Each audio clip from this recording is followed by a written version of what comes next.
And that's a perfectly straight answer to a straight question.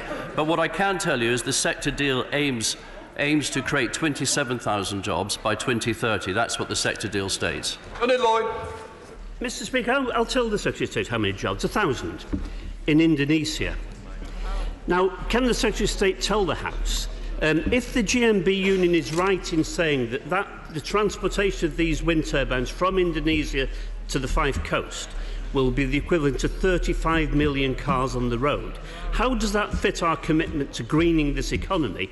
But what confidence can people have in Scotland that jobs in a wind farm 10 miles off the Fife Coast will be created for people in Scotland and not people in Indonesia? Secretary of State. Well, that is the market economy, and we need to be better. We need to be better at pricing and better at producing our turbines.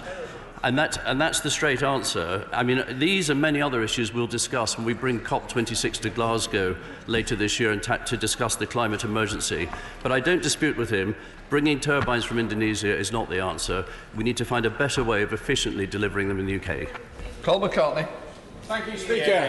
Thank you. We are 13 minutes in, Mr. Speaker, and I'm tempted to ask the Secretary of State, and it is to do with wind, because it was a windy day on Saturday, about the result when we won the Calcutta Cup. Oh, come on. You've got to be happy with that. But I'm not. The question was about wind, and we've had some balance of payments deficits and the fact that lots of wind farms in Scotland get paid not to produce any electricity. Is that likely to take place later on this year? Secretary of State. Obviously, I disagree with him on the Calcutta Cup point. It goes without saying it was a wet and windy day and a miserable day at Murrayfield for me. As regards, I mean, what we're trying to do is improve the way wind works for Scotland. Contracts for difference allows certainty to the investors, it allows certainty over the longevity, it protects the consumers. And Mr. Speaker, I'd further add that in October 2019, when we did the last round of contracts for difference, 6 of the 12 awarded went to projects in Scotland. Bob Blackman. Thank you, Mr. Speaker. Can my right honourable friend update the House on what untapped capacity there is for using renewables in Scotland, and how many jobs would be created as a result of enhancing that capability? Well, there is enormous capability, not just with more offshore wind schemes, but also with more schemes around hydro. And we do intend to create, as I said earlier, 27,000 more jobs through using that untapped capacity. Angus Brendan McNeill. Much, Mr. Speaker. Offshore wind and contract for difference round 3 was cost-free to both the government and the consumer, as the strike price was below the typical wholesale price. But 240 megawatts of that remains stranded because Ofgem demands that the island of Lewis has at least 349 megawatts to build an interconnector cable. There were another 180 megawatts that could have been consented to, would have been cost-free, but they weren't consented to due to government caps. Can we have some joint-up thinking in the government between the interconnector and the contracts for difference to ensure we're not bellowing out fossil fuels and we could instead have 600 megawatts of wind being produced? The honourable member for Nehelan and Yar makes a very fair point, and one of the things that I think the UK should look with future infrastructure and shared prosperity is about building that interconnector. Sunderland. Number 3, please, Mr. Speaker. Secretary of State. Busy day.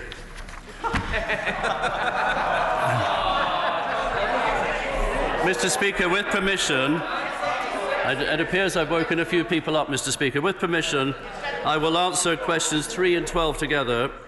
Scottish exports to the rest of the UK increased in 2018 by 1.2 billion to 51.2 billion. As a result, the rest of the UK continues to be Scotland's largest market for exports, accounting for 3 times the value of exports to the European Union. Given the Minister's assessment, will he confirm that Scotland's trade with the rest of the UK is worth more than 3 times that with the EU? And this is only one of the benefits on offer of being part of the United Kingdom, not least for British firms. Secretary of State. Mr. Speaker, the Scottish Government's own figures show that Scotland's most important trading partner is the rest of the UK. And that is worth, as my honourable friend said, more than 3 times the trade with the other 27 EU countries combined. In other words, the Scottish Government's figures show that over 60% of Scotland's exports go to England, Wales and Northern Ireland. And indeed, I would argue, Mr. Speaker, this is just one of the many benefits that Scotland has from being part of the United Kingdom. Rick Smith.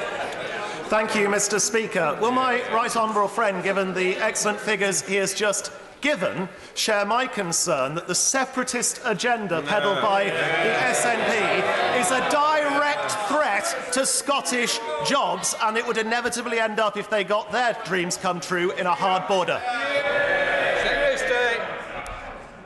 I would absolutely agree with my honourable friend, Mr. Speaker, that Nicola Sturgeon's separatist agenda is a real threat to Scotland's jobs, businesses and the economy. And that's why I'm against the First Minister's demand for another independence referendum, because we want 2020 to be a year of growth, stability and opportunity for Scotland and for the whole of the United Kingdom, whereas the SNP want 2020 to be a year of more political wrangling and wasteful debate. Ian Murray. Thank you, Mr. Speaker. Labour MSP Monica Lennon has introduced the Period Products Bill to the Scottish Parliament to give free provision to women in Scotland. It's being opposed by the SNP government because of tampon raids from the English into Scotland to steal the products. If that is the case, what kind of border does the Secretary of State would be required in the event of an independent Scotland with a separate currency, a different regulatory environment and different provisions on trade? Secretary of State. Well, the honourable gentleman makes an exceptionally good point, and that is a border we need to avoid. It makes no sense in having any sort of border between Gretna and Berwick. And as to the SNP opposing that, and that opportunity to reduce VAT rates and other things that would help people, people on the poorest incomes, I simply don't understand what they're thinking. Mr. Carmichael. The Secretary of State truly values the trade between Scotland and the rest of the United Kingdom. Why is he prepared to countenance a situation where we would lose frictionless trade between Scotland and Northern Ireland? As the Prime Minister said, there will be unfettered access between Scotland and Northern Ireland, and indeed the rest of the United Kingdom. Stuart Malcolm MacDonald. Question 4. Minister. Thank you, Mr. Speaker. The Scottish Secretary and I regularly meet with the Secretary of State for Defence to discuss a range of issues of importance to Scotland, including maritime security. Stuart Malcolm MacDonald. Minister's own constituency, he will understand that there is an obvious breach point in the high north of Scotland for adversaries to come into, which has happened before. Can he assure the House that he will be engaging, the Scotland Office will be engaging fully with the upcoming integrated defence review, and will he agree to meet with me to discuss some of the issues that are important to him and to the rest of Scotland? I'd be delighted to meet the honourable gentleman, and we can continue this discussion about the great investment by the UK Government into Scotland, into Murray. Last week we welcomed the first P8 aircraft, the Pride of Murray, touchdown at Kinloss, the first of 9, huge investment by the UK Government and Boeing, and I have to put on record as well the outstanding work that local firm Robertsons have done in building the Poseidon facility. David Dewitt. Thank you very much, Mr. Speaker. Can the Minister update the House on what discussions he's had with the Ministry of Defence in terms of fisheries protection, not just in enforcement of fisheries, but on monitoring as well? Well, obviously that is a devolved issue, and I know DEFRA and other departments are in continued dialogue with the Scottish Government and others on this issue, but my honourable friend's long-standing commitment to the fishing industry has again been raised in this House, and I know he continues to stand up for his constituents in Banffin on that subject and many others. Ronald Wardener. Thank you, Mr. Speaker. Number 5. Secretary of State. The UK Government ministers and officials have regular discussions with the Scottish Government on matters of importance, including the Scottish fiscal framework, Mr. Speaker. This historic arrangement delivers one of the most powerful and accountable devolved parliaments in the world, and it is up to the Scottish Government to use those powers wisely to further increase the economic prosperity of Scotland. Ronald Wardener. Does my right honourable friend agree that the Scottish Government's decision to make Scotland the highest tax part of the United Kingdom is not only regrettable, but yet another broken promise by the SNP? Secretary of State. Mr. Speaker, it goes without saying that I agree with my honourable friend. It is disappointing that Scottish taxpayers earning more than £27,000 will pay more tax in Scotland than they do in the rest of the UK. And I'd further say Mr. Speaker, on earnings between £43,500 and £50,000, taxpayers in Scotland will pay 41% in income tax, compared to just 20% in the rest of the UK. And that means that a police officer with 10 years' experience, mid-30s, bringing up a family, on earnings between £43,500 and £50,000 will pay 21% more tax in Scotland than the rest of the UK. Murray Bellows.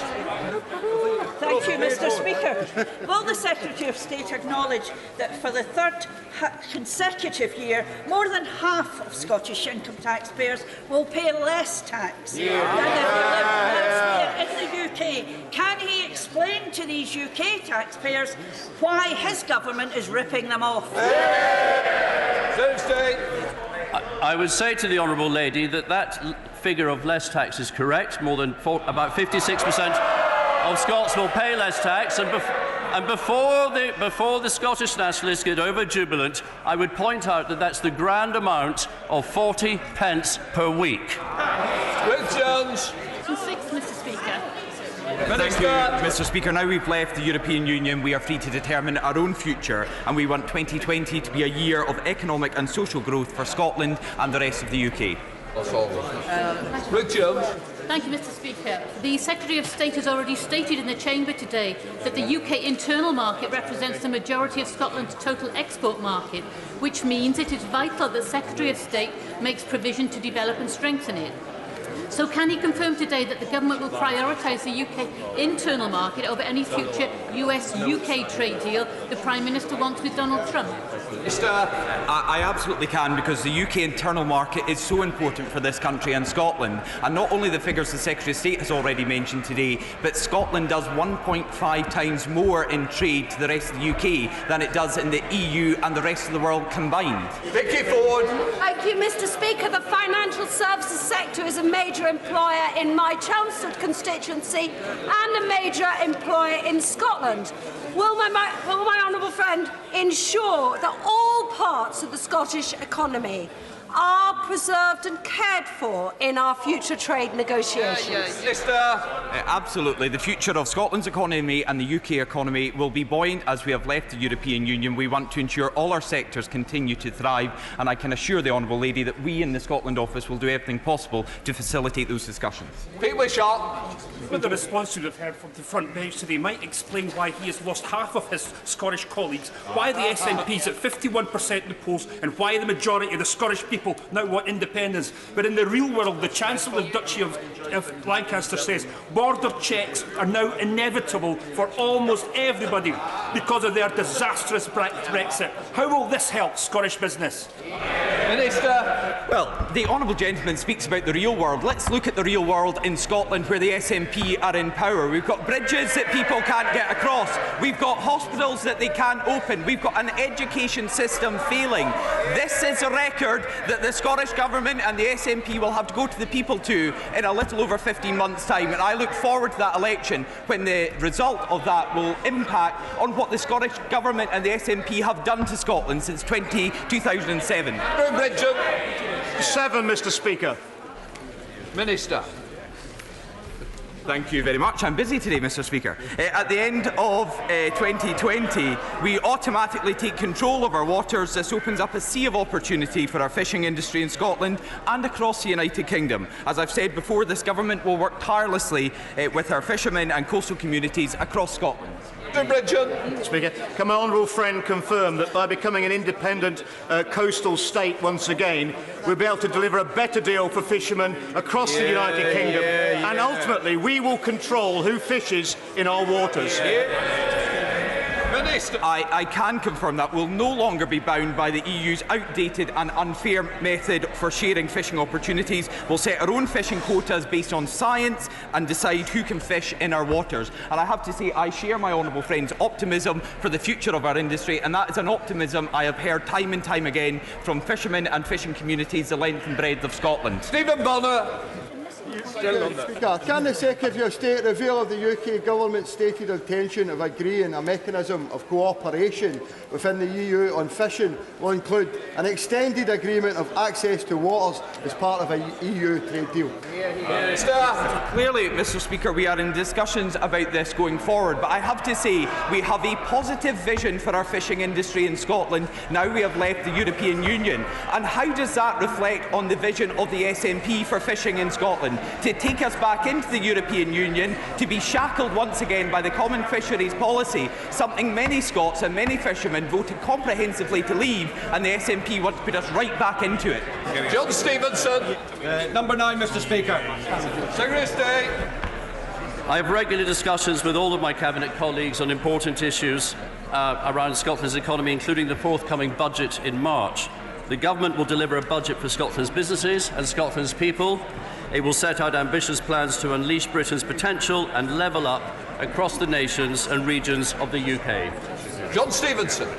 Given the close economic relationship between the south of Scotland and the north of England, particularly within the Borderlands region, will the Minister give his support and make representation to the Chancellor in support of a free port at the Carlisle and Lake District Airport? Secretary of State. So I welcome the recent free ports announcement, and I've no doubt that free ports will unleash the potential of our proud historic ports, boosting and regenerating communities across the UK. And myself and other ministers on the front bench, and the Chancellor is here, have heard his early representations on behalf of his airport and his area. And not only is the honourable gentleman, my honourable friend, a great champion for the Borderlands, he's also a great champion for Carlisle and the Lake District Airport. Alan Brown. Thank you, Mr. Speaker. Page 64 of the 2015 Statement of Funding Policy document confirms that HS2 should have 100% market consequentials for Scotland. Will he ask for these market consequentials delivered in this budget, which is roughly £750 million, of which we spent to date in High Speed 2? Secretary of State. So I'd say to the honourable gentleman that there already has been a Barnett consequential around HS2 spending, and the next round, in the spending round, we will see what money is allocated to the Department for Transport, and that money will have a Barnett consequential. Wendy Chamberlain. Thank you, Mr. Speaker. Over the weekend, Kingsbarns Distillery in my constituency won the Best Lowland Scotch 12 years and under at the World Whisky Awards. However, the impact of US tariffs continues to impede growth of the Scotch whisky industry in my constituency and across Scotland. Will the forthcoming budget include provisions to help our distilleries compete internationally despite these stifling tariffs? Secretary of State. Well, I know the honourable lady has a lot of experience in this, having formerly worked for Diageo, and I'd say to her that these tariffs, these 25% tariffs on malt whisky, are a consequence of the Boeing-Airbus dispute between the EU and the USA.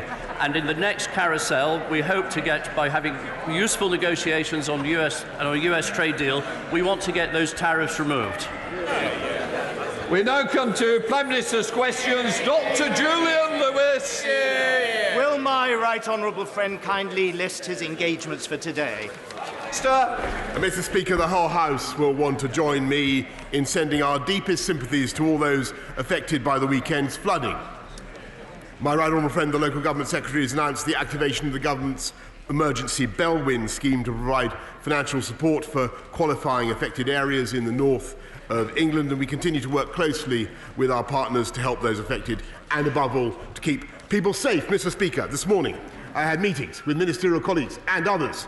In addition to my duties in this House, I shall further such meetings later today. Julian Lewis. Close question 1, Mr. Speaker, on the Defence and Security Review. Prime Minister. Mr. Speaker, we will continue to transform the UK economy through the budget in March and the comprehensive spending review later this year. And the timing of that integrated review will be announced shortly. To Julian Lewis. I'm grateful for that reply, Mr. Speaker. May I urge the Prime Minister to recall what happened to the last combined security and defence review, which was done within a straitjacket of fiscal neutrality. It meant that every extra pound spent on cyber or security was a pound to be cut from the conventional armed forces. Therefore, will he try to ensure that the next attempt at a combined security and defence review will not face such a straitjacket and will be concluded before rather than after the comprehensive spending review? Prime Minister. Mr. Speaker, I understand very well the point my right honourable friend makes, and I can assure him that the integrated review will be the deepest review of Britain's security, defence and foreign policy since the Cold War. And I can also assure him that by transforming this country's economy and by raising productivity, we will ensure that both defence and security are amply provided for. Leader of the Opposition, Jeremy Corbyn. Thank you, Mr. Speaker. Thank you, Mr. Speaker. I join with the Prime Minister in expressing sympathy and support to those that are victims of flooding, and thank you to the Environment Agency and all the emergency services that are doing their best to help people. Mr. Speaker, our thoughts are also with those who suffer from the coronavirus and also with the Chinese community in this country, who are, I'm sorry to say, facing increasingly alarming levels of racism within our country. And as this virus spreads, I also want to thank public health workers who are helping those affected and raising awareness about the danger of this virus. Mr. Speaker, does the Prime Minister think that someone who came to this country at the age of 5 and was the victim of county lines grooming and compelled to carry drugs, released 5 years ago and never reoffended, deserves to be deported?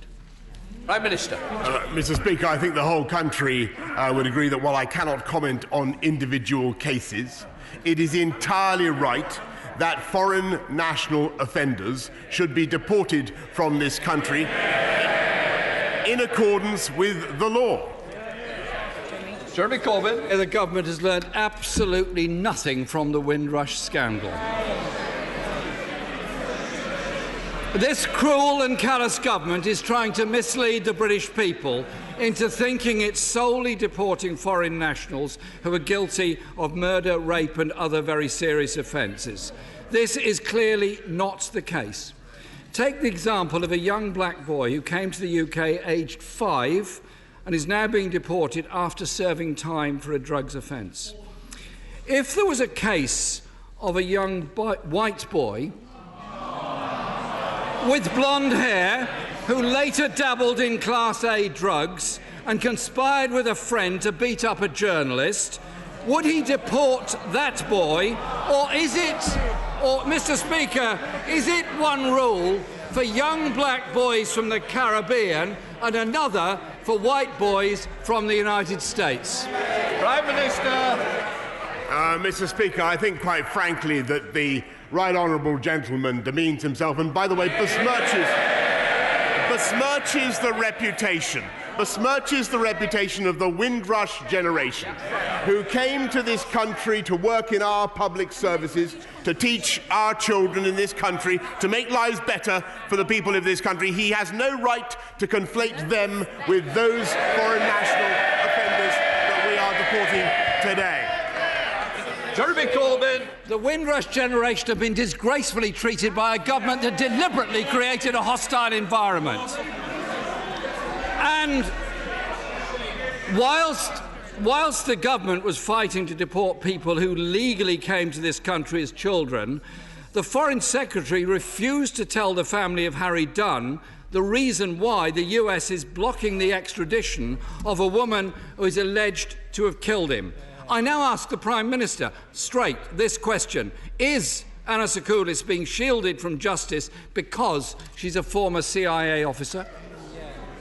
Prime Minister. Mr. Speaker, I think the whole House will know that not only the Foreign Secretary but I, and at every level of government, we have tirelessly sought the extradition of Anna Sakoulis for justice in this country, and we will continue to do so. It is widely reported that Anna Sakoulis is in fact a CIA operative. Now we know that the Foreign Secretary misled the Dunn family, who are being denied justice by the US government. Will the Prime Minister commit to his removal from office tomorrow in his reshuffle? Prime Minister. What a stupid man. Mr. Speaker, the right honourable gentleman knows very well that the Foreign Office have been told that Anne Sakoulas was notified to the UK government as a spouse with no official role. And we will continue without fear or favour to seek justice for Harry Dunn and for his family. And we will continue to seek the extradition of Anne Sakoulas from the United States. Jeremy Corbyn. This morning, Charlotte Charles, Harry's mum, said, "We thought we'd bridged the gap with the government, but they've not been honest with us." Shame. Mr. Speaker, this is only the latest case of our country's one-sided extradition treaty with the USA.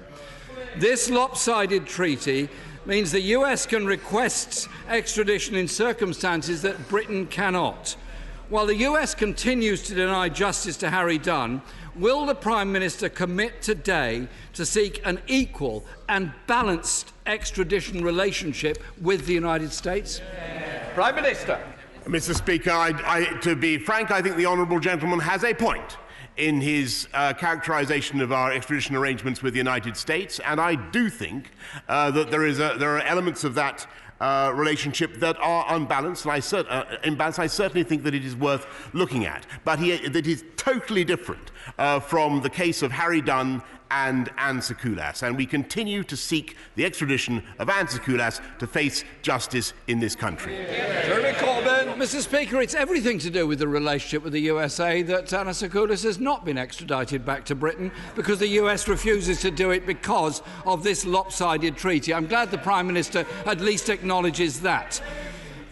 This deep disparity with the US is about to be laid bare when the courts decide whether the WikiLeaks publisher Julian Assange will be extradited to the US on charges of espionage for exposing war crimes, the murder of civilians and large-scale corruption. Will the Prime Minister agree with the parliamentary report that's going to the Council of Europe that this extradition should be opposed and the rights of journalists and whistleblowers upheld for the good of all of us? Prime Minister. Mr. Speaker, I'm not going to comment on any individual case, but it is obvious that the rights of journalists and whistleblowers should be upheld, and this government will clearly continue to do that. Paul Hole. Thank you, Mr. Speaker. My wife is a volunteer with Local Samaritans, and my right honourable friend will know what good work they do in helping keep people safe in Sedgefield and the rest of the UK online. Would my right honourable friend agree that today's announcement that we are putting Ofcom at the helm of a strong regulatory regime shows we are delivering on our commitment to make the UK the safest place in the world to be online? Minister. Well, Mr. Speaker, I thank my honourable friend for raising that point, and as we deliver gigabit broadband to every part of this country, including to the people of Sedgefield, Mr. Speaker, we will also ensure that the UK is the safest place to be online. In Blackford.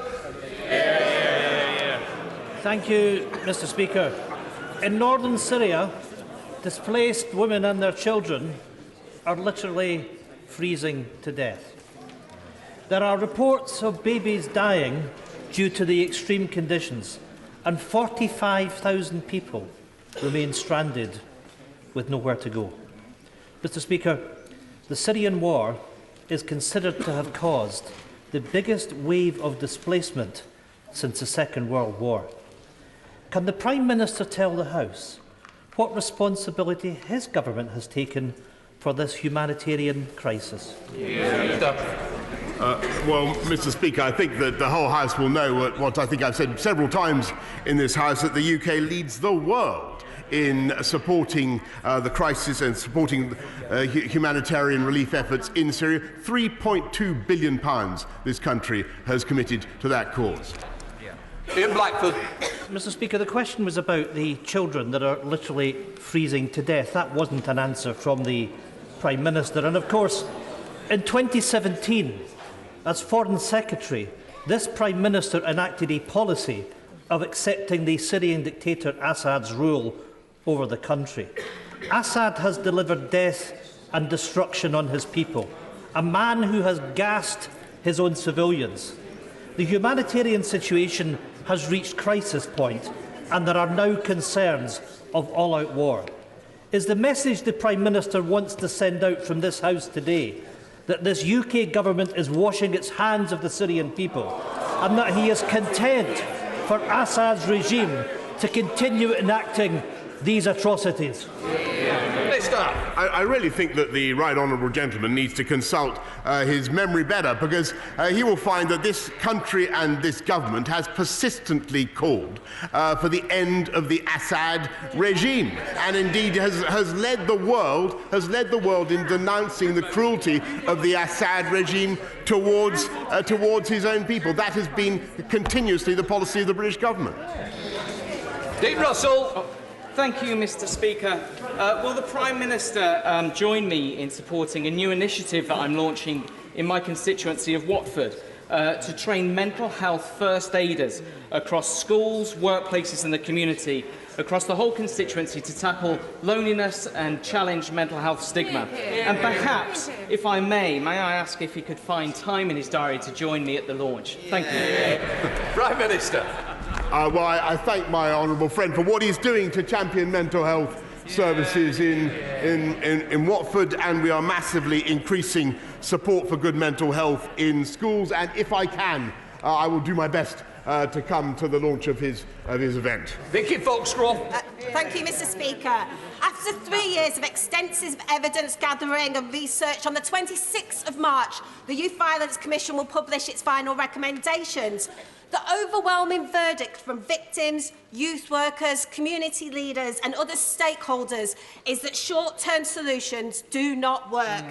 Violence reduction units are a welcome first step, but they need long-term funding and leadership from the top. Will the Prime Minister commit to this funding, and will he attend our report launch and to hear direct from victims and experts about how we get to grips with this crisis? Prime Minister. Mr. Speaker, I do think that she's right that you've got to do both, and that's why we're also putting £200 million into the Youth Endowment Fund, as well as supporting violence reduction units. But we're also, Mr. Speaker, putting 20,000 police on the streets of this country and giving them the powers which that gentleman opposes to take knives off the streets with stop and search. Thank you, Mr. Speaker. The Prime Minister has made transport connectivity a main priority for this government. Would he agree with me that connecting my constituent of Southport with Preston through the Burscough Curve link would not only give my constituents greater access to the rail network, but would help us to unleash our economic potential? Prime Minister. Well, I congratulate my honourable friend on what he's done and to campaign for the restoration of the Burscough Curves, and it sounds to me like a great idea. And I will make sure, what he needs to do is put forward a costed business plan, and I'm sure my right honourable friend, the Transport Secretary, will be looking at it very carefully. Sharon Hodgson. Thank you, Mr. Speaker. Does the Prime Minister agree with me and 10,800 of my constituents who signed petitions that the building of a gasification plant in Washington would be terrible for the people of Sunderland due to the public health concerns, air quality, and would indeed be a blot on the landscape of Sunderland, that now is a frequent visitor to Sunderland? I'm sure he shares my concerns on this matter, and will he therefore support me and my constituents who oppose the building of this plant? Prime Minister. Well, Mr. Speaker, I will certainly look into the matter that she raises, and we will make sure, of course, that if there is a problem with the gasification plant that she describes, that Sunderland continues to prosper and to lead the UK economy. Bill Levy. Has the potential to become one of the most strategically important ports in the UK for the export of renewable technology as well as wind turbines. Will my right honourable friend consider visiting Blyth, where I'm sure he'll get a warm northern welcome, and see for himself the strength of Blyth to become a free port? I think he had the answer ready. Sorry, the answer was in the question, Mr. Speaker, and he makes an excellent point about the potential of Blythe, though I must remind him that the allocation of free ports will be decided in an entirely fair and transparent way. Thank you, Mr. Speaker. Every day, an estimated 280 shop workers will be victims of violence at work.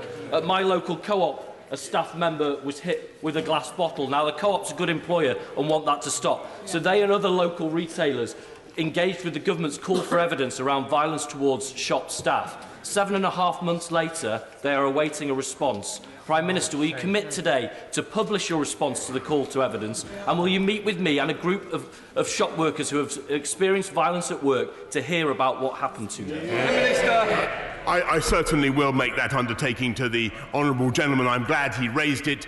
We should not tolerate crimes of violence against shop workers or indeed anybody else. And therefore, I find it paradoxical that the leader of his party is soft on the deportation of serious violent offenders. Thank you, Mr. Speaker. This year we mark the 75th anniversaries of VE Day and VJ Day. As we honour those who have served our country, can my right honourable friend outline how his new Office of Veterans Affairs is giving our veterans and, their families the support they deserve? Prime Minister. I thank my honourable friend, and I can tell him that our new Office of Veterans Affairs is helping veterans to transition to new jobs, to secure a home. A discount rail card will be rolled out by Armistice Day, and veterans will get guaranteed interviews for civil service jobs, so we have more veterans bringing their talents to government. Thank you, Mr. Speaker. His junior Scotland Office Minister told the National Farmers Union last week that substandard food will be allowed into the UK under a US trade deal, but it will have to be labelled as such. Now, the Prime Minister has denied that in the past. So who's telling the truth, and which of them doesn't know what's coming? Prime Minister. Mr. Speaker, I can assure the honourable lady that the UK has and will continue to have the highest standards in the world for our food. Grace Green. Thank you, Mr. Speaker. In Greater Manchester, frontline police officers are increasingly having to resort to using a pen and paper because of the failing IOPS computer system. This is putting the police at risk and also undermining their ability to protect residents and vulnerable children. Will my right honourable friend, the Prime Minister, intervene to solve this problem? Prime Minister. Well, Mr. Speaker, my honourable friend is, I'm afraid, entirely right, and we know there are concerns about this system. That's why I've asked our right honourable friend, the Police and Crime Minister, to ask Her Majesty's Chief Inspector of Constabulary for an independent review of the operation of the system, and we'll make sure that my honourable friend is kept informed. Gareth Thomas. Thank you, Mr. Speaker. Northwick Park Hospital, which serves my constituents, has not met its 4-hour A&E target since August 2014. It's been starved of capital investment, is short of ITU beds, and is expected to have close to a £100 million deficit by the end of the financial year, one of the highest in the NHS. When can the Prime Minister expect Northwick Park to receive a little government love and attention? Prime Minister. Mr. Speaker, as the honourable gentleman raises an important point, but as you will know, the highest number of people ever attended A&E in this country last month, 2 million people. The demand is exceptional. I pay tribute to the work of NHS staff, and we are responding in this government, as he knows, with a record investment in the NHS, £34 billion, and we are recruiting the nurses, 50,000 more of them, that will help to deal with that crisis. Imran Nabad Khan. In the last week, Storm Kira has wreaked havoc along the whole of West Yorkshire's Calder Valley, affecting the constituencies of members across the House. Would my right honourable friend, the Prime Minister, seek to find time to visit my constituency, where Horbury Bridge, the place at which onward Christian soldiers were penned, has been acutely affected, and see for himself the terrible damage done to people's homes, lives and businesses? Will he tread where the saints of our communities and emergency services have trod, and continue to toil undivided towards recovery? Prime Minister. Yes. Mr. Speaker, obviously pay tribute to the emergency services for what they are doing in my honourable friend's constituency and indeed in all the flood affected areas. As he knows, we have activated the Bellwyn scheme to protect homeowners. We're putting £4 billion into flood defences, and I certainly will do what I can to take up his offer to visit his constituencies and see the scene for myself. Kirsten Oswald. Thank you, Mr. Speaker. The new daily allowance for the unelected and unaccountable peers being stuffed into the House of Lords by the Prime Minister is set to rise to £323. Yep. The monthly allowance for a single person over 25 on universal credit is £317.82. Listen to the question, Boris. Is that the levelling up the Prime Minister keeps talking about? Prime Minister! Well, actually, I hate agreeing with these people. Actually, I do find that it is odd that the House of Lords has chosen to do that, but it is a decision for them. Holly Latham. Instrumental in getting the ban on trade in ivory in this country. Would he be as equally decisive in getting rid of the trophies coming into this country, imported particularly of endangered animals? Prime Minister. Yes, I thank my honourable friend for what she's doing to campaign against illegal wildlife trading and trophy hunting, and we mean to end the import of trophies hunted elsewhere into this country. Richard Thompson. Thank you, Mr. Speaker. In 2018, Lyubov Chernyukin, the wife of Vladimir Putin's former Deputy Finance Minister, paid £20,000 for lunch with the then Scottish Conservative leader Ruth Davidson, who we believe is soon to be ennobled. Could the Prime Minister remind the House once more why his government is yet to publish the Intelligence and Security Committee's report into alleged Russian interference in UK politics? Prime Minister. Well, as I think he knows very well, the report will be published as soon as the Intelligence and Security Committee is reconvened. And I think, as I've told the House several times before, those of a conspiratorial cast of mind will be disappointed by its findings. Adam Frey.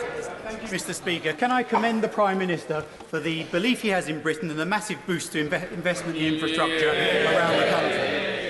But with the landing fees at £25 per passenger at Heathrow Airport, and with a third runway, those fees will rise. Heathrow Airport will become the least competitive airport on the entire planet. So can I, given the delays and the escalating costs, can I ask the Prime Minister, does he agree that it may well be time to review progress and to perhaps deploy those bulldozers elsewhere in the country? Prime Minister. Well, Mr. Speaker, the House of Commons voted to give an outline planning consent effectively to the third runway. I know a measure that is supported by people across this chamber, not by me, as it happens. I wait to see the outcome of the various legal processes that are currently underway to see whether the promoters of the third runway can satisfy their legal obligations under air quality and indeed noise pollution. Bridget Phillips. Thank you, Mr. Speaker. Since 2015, the number of GPs working in Sunderland has fallen by 16%, much higher than the national average. After almost a decade of Tory control, our GP services are inadequate and getting worse. Who does the Prime Minister hold responsible for that?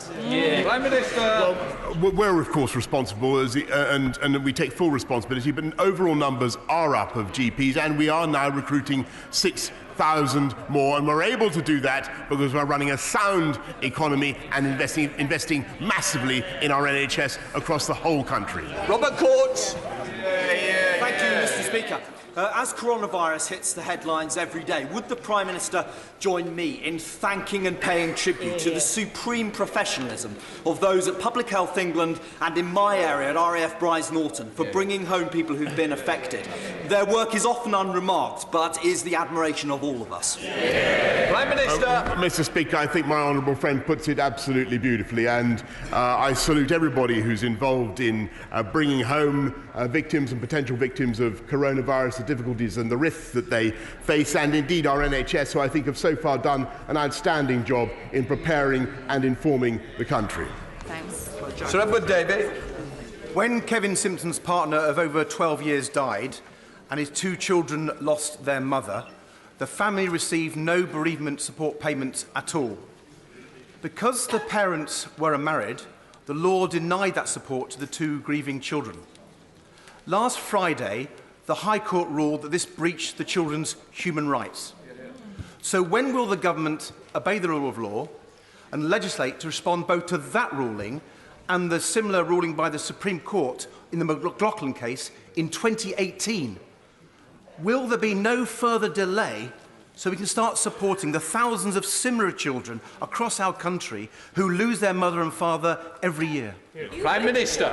Well, Mr. Speaker, the right honourable gentleman has raised this with me before, and I've undertaken to meet him on that matter. We will certainly look at the case he mentions and see what exactly our response should be. But he is right to draw attention to this injustice, and we will do what we can to remedy it. Jacob Young.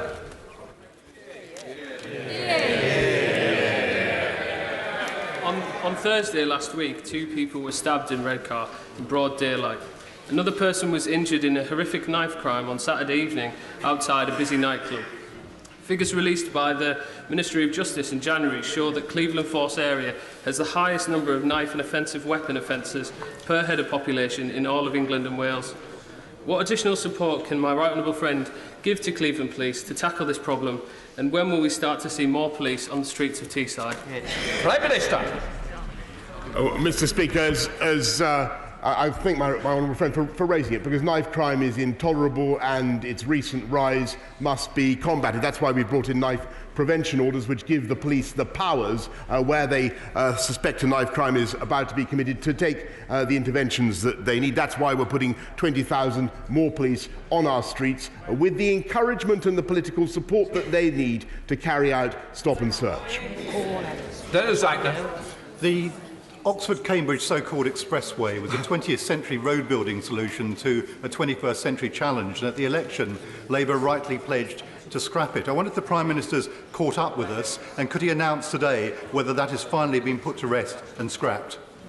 Prime Minister. Well, Mr. Speaker, I must ask the honourable gentleman to wait, to contain his impatience until the budget, and he will learn more about the National Infrastructure Plan. Martin Vickers. Thank you, Mr. Speaker. I support the Prime Minister's decision yesterday to go ahead with HS2, though I have to tell him that there is little enthusiasm among my constituents for it, because it does nothing to improve connectivity to Cleethorpes. To build up enthusiasm amongst the people of Cleethorpes, could I urge the Prime Minister to instruct LNER to reintroduce the direct train service from Cleethorpes through to King's Cross, to make the Gainsborough Brig to Cleethorpes service, which is at present 1 day a week, into a 7-day service, to manufacture the rails at Scunthorpe, and of course to reopen Suggett's Lane level crossing. Mr. Speaker, the voice of Cleethorpes has been heard, and he's made a vivid and compelling case. As I stood up to answer, the Chancellor whispered in my ear that we would certainly be looking at it in the infrastructure review. Speaker, the prosperous future of our young people all too often depends on their family well-being and school readiness. That requires investment in early years. Does the Prime Minister regret the Conservative cuts to around 1,000 Sure Start centres, including in my constituency? And will he commit to greater funding and support for early years development, particularly in our most deprived communities? Prime Minister. Well, she raises an important point. That's why we're putting record sums now into early years funding, £14 billion going into education, and it is under this government that you will see the biggest improvements. It's under this government. It's under this government that we have a robust, strong, dynamic economy, the third fastest growing in the G7, and we are able to make those investments in early years precisely because of our sensible management of the economy. Lee Anderson. Thank you, Mr. Speaker. Does the Prime Minister agree with me that the PFI deal signed by the last Labour government to build hospitals like King's Mill in Ashfield at a cost of £1 million a week is nothing short of a national scandal? And can he please ensure that this never happens again? Prime Minister. Yes. Mr. Speaker, it is one of the many scandals of the last Labour government that the PFI deals, from memory, the PFI deals that they did, saddled the taxpayer with £80 billion worth of debt in exchange for £12 billion worth of hospital assets. That's how Labour run government. That's how Labour run the economy. Let's not let it happen again. Thank you, Mr. Speaker. Will the Prime Minister bring to an end the sickening outrage of a witch hunt against former police officers who served Ulster through the heat of the Troubles and are now going to face the most odious prosecutions for non-criminal misconduct? That wouldn't be tolerated in this part of the United Kingdom. It shouldn't be tolerated in my part of the United Kingdom. Prime Minister. Mr. Speaker, we will make sure that we give support for all those who face unnecessary prosecution, and I'm well aware of the issue that he raises. Point of order, Barbara Keeley. Mr. Speaker, today the Equality and Human Rights Commission has started legal action against the Department of Health and Social Care for their failure to move 2,200 autistic people and people with learning disabilities out of inappropriate inpatient units. Separately, we have the government's response to the Learning Disabilities Mortality Review, a review that has shockingly found that people with learning disabilities are dying on average 25 years earlier than the rest of the population. It seems that improving care for people with learning disabilities and autistic people is not a priority for this government, as we've had no statement in the House on these important issues from the government so far. Mr. Speaker, have you had an indication that a minister plans to make a statement on these important issues? Can I thank the honourable lady for giving me notice on this important matter, but I would say it's not a point of order for the Chair. It is for government departments to make statements, and I'm sure that people will have listened to what the honourable members had to say, but it is certainly not for me, but for others to come forward with a statement. Right. If not, we now go to business of the day. Is the Terrorist Offenders Restriction of Early Release Bill, business of the House motion. I should inform the House that I've selected a manuscript amendment to the motion in the name of Alistair Carmichael to insert after the paragraph bracket 6, brackets B, an additional sub-paragraph as follows. The question on any amendment, new clause or new schedule selected by Chair or Speaker for separate decision. I now call the Minister to move. Move formally. The question is that terrorist restriction. Oh, do you want shut it? Put the question. Yep. The question is that the terrorist restriction early bill, the business house motion, is ordered on the paper. The debate now may take place. Alistair Carmichael. Mr. Speaker, I beg to move the manuscript amendment standing in my name.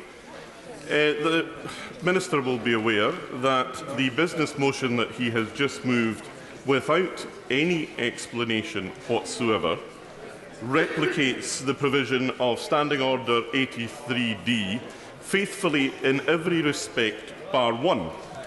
That is, it omits the contents of paragraph 83D, subparagraph 2C. That provides that at the conclusion of proceedings, the question may be put on any amendment, new clause or new schedule selected by Chair for separate decision. The effect of the omission of that provision from the business motion before the House is that if debate continues until the conclusion of the time allowed in this business motion, then there will be no division on any amendments moved in the course of that committee stage. And I think at the very least the House is entitled to hear an explanation from the Treasury bench as to why we should see your power restricted in this way, Mr. Speaker. Now, it may be that ultimately this is all academic. It may be that we will conclude proceedings before the expiry of time, or it may be that there will be simply no amendment that anybody is wanting to put at the conclusion of proceedings. But there remains, however, a very important point of principle at stake here. And the point is that surely we should hear the debate first before we make decisions of that sort. And if it is the will of the House at the conclusion of the time allowed, then you, Mr Speaker, should have the power from the Chair so to put any question. I think it is entirely regrettable that the Minister, in moving this, did not offer any explanation to the House as to why the Government, through us, seek to fetter your power in this way. I also think it is worth bearing in mind that what the Government is doing today in bringing a bill forward, going through all stages in one day, is, while it is not by any means unusual, still something that is quite extraordinary. The Government relies on cooperation from all parts of the House in order to do that. They have had that cooperation, so why now do they seek to restrict the power that you have to call divisions at the end of the committee stage? The original question was that the tourist offenders (restriction of early release) bill business of the House motion as on the order paper, since when an amendment has been moved as follows: after paragraph (6) (b) insert (ba) the question on the amendment, the new clause or new schedule selected by the Chairman or Speaker for a separate decision. The question is that the amendment be made. Robert Butler. Well, I'm very grateful, Mr Speaker. I've listened very carefully to the right honourable gentleman, who I know speaks with years of experience, shall we say, as somebody who had direct responsibility, at least in part, for this during his time in coalition. I would say simply this to him. Whilst I'm not accusing his approach of being an unreasonable one, we do view this as meeting the test of reasonableness, bearing in mind that these are exceptional circumstances. This is not something that we would depart from lightly. We want to make sure that the time that we have for actual debate is maximised. I think that's important, bearing in mind we know, the issue with regard to divisions. And for those reasons, we would judge it appropriate on this occasion to depart. I know he's not going to probably accept the explanation I give to him, but at least the very fact he's made this manuscript amendment, although I do note that from other parts of the House we've not met the same objection, the fact that he's put that amendment down has made the Government explain its position. These are exceptional circumstances, and for those reasons I would beg him respectfully to withdraw the amendment that stands in his name. I've got to put the question now. Okay. The question is that the amendment be made. As many of that opinion say aye. Aye! Contrary, no. No! Division, clear the lobby.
Just sit down a minute.